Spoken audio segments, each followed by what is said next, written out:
Hey, what is going on, guys? In this video today, we're going to be attempting to settle the hottest debate in the Fortnite community right now, the combat shotgun versus the pump shotgun, and how that debate is slightly different for controller players. Other than the first couple days of Fortnite Season 9, when the combat shotgun did very inconsistent damage due to a glitch, this is the first time in months where there are two shotguns in the game that are very close to equal in terms of usability. Now that this is the case, it really is a difficult choice to decide which shotgun to use on a game-to-game basis, since both the combat and the pump have their own unique strengths and weaknesses. So without further ado, let's get right into settling this debate. Alright, so to begin our breakdown of the combat versus the pump, let's start by comparing some of the important base weapon statistics. The green pump shotgun can do a maximum of 95 body damage and 190 headshot damage in a single shot, while the blue pump shotgun can do a maximum of 100 body damage and 200 headshot damage. Both versions of the pump have a 5-shell magazine size, a fire rate of 1 shot every 1.43 seconds, and a reload time of roughly 0.95 seconds per shell reloaded. The blue combat shotgun does a maximum of 73 body damage and 124 headshot damage. The purple combat does 77 body damage and 130 headshot damage. And the gold combat does 80 body damage and 136 headshot damage. All of the combats have a 10-shot magazine size, fire at a rate of 1 shot every 0.54 seconds, and have a reload time of roughly 1 shell every 0.5 seconds. So even though you guys may not have known the exact numbers from those statistics, the stats basically back up what everybody knows. However, I want to quickly discuss one or two takeaways from these numbers that aren't as obvious to the majority of players. First off, being able to somewhat consistently hit headshots is so much more important with the pumps than it is with the combats, and that's for two reasons. The first is fairly obvious, and that's the fact that the pump shotgun has a 2.0 headshot multiplier, while the combat shotgun only has a 1.7 headshot multiplier. And second, since the base body damage of the pump is considerably higher than the base body damage of the combat, the amount of extra damage for a headshot is going to be even higher. For example, the difference between a max damage body shot and a max damage headshot for the blue combat is 51 damage. The difference between a max damage body shot and a max damage headshot for the blue pump is almost double that at 100 damage. And the other slightly less obvious takeaway from those base stats is how the difference between the two rarities of the pump is so much bigger than the difference between the 3 rarities of the combat. It's really as simple as this. The green pump can't one-shot body shot an opponent at 100 health, and also can't one-shot headshot an opponent at 200 health, while the blue pump can do both. This is obviously a major factor since those are super common health values that players are going to be at.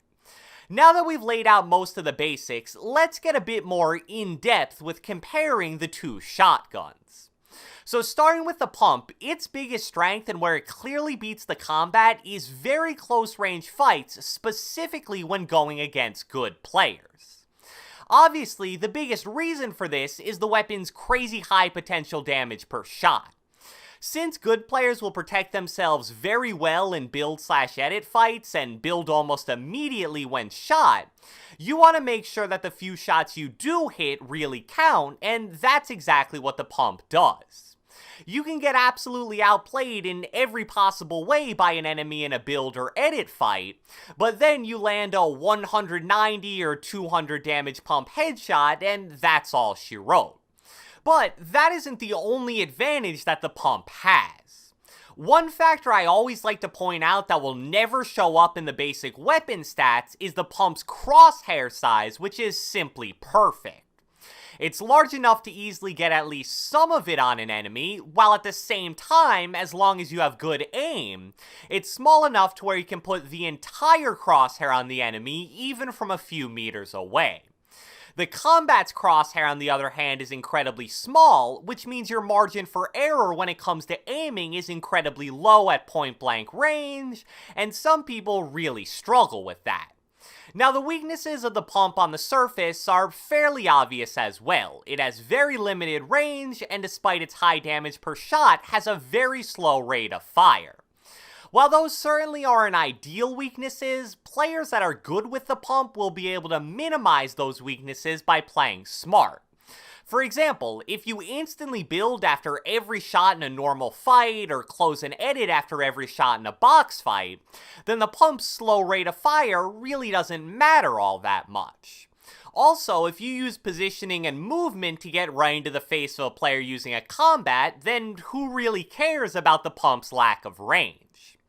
However, a less obvious weakness of the pump that doesn't get enough attention is the fact that it's considerably more difficult to use if you play with a controller. Due to all controller players getting exponential stick acceleration when aiming, it makes it very hard to consistently hit quick flick shots. Those are absolutely crucial when it comes to close-range shotgun fights, so if you can't consistently hit them, you're gonna be in big trouble. Plus, since you practically never want to aim down sights when using the pump, the advantage of aim assist on controller doesn't really help you all that much, and not as much as it does with the combat. So while the pump's biggest advantage is power, the combat shotgun's biggest advantage are its speed and versatility. Are you going to be able to frequently one-shot enemies when you have a combat? Probably not. Are you going to lose point-blank range fights if you go against a player using a pump? Yeah, most of the time you probably will.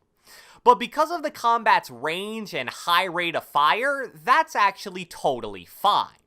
Now, it is worth mentioning that the combat did receive a 10 to 20% damage nerf on medium/longer range shots, so it is slightly weaker in those situations now than it was before last week's update. But when you can get high ground over a player, or simply put about 10 meters of distance between you and a player, that's where the combat really shines. It's especially effective against lesser skill players, since due to its high rate of fire, you can usually hit more than one shot on them before they reaction build, whereas good players are less likely to let that happen. And as I pointed out in a previous video about the combat, it's probably the only shotgun in Fortnite history that doesn't really require a secondary weapon along with it. It shoots fast, it reloads fast, it has a large clip size, it's good at close range, and it's even good at medium range.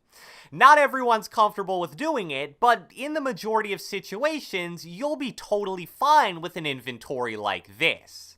AR, combat shotgun, and then 3 spots for healing, mobility, or a sniper/RPG.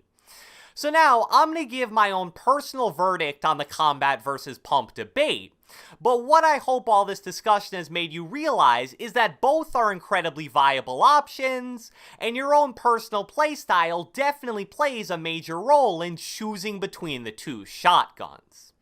With all that being said, I personally prefer the combat over the pump as of right now. However, rarity does play a pretty significant role in it. I think the green pump shotgun is clearly the bottom option between the 2 pumps and 3 combats due to what I mentioned earlier. However, most of the time, I'll choose a blue pump over a blue combat, but then I take the purple or gold combat over a blue pump. But again, the way I play Fortnite may be very different than the way you play Fortnite. I strongly prefer building for and holding high ground, and therefore try to avoid close range box fighting. So for me, the combat is the way better option. And since I play on controller, the combat requires you to hit significantly less flick shots, and it gives you more opportunities to take advantage of aim assist.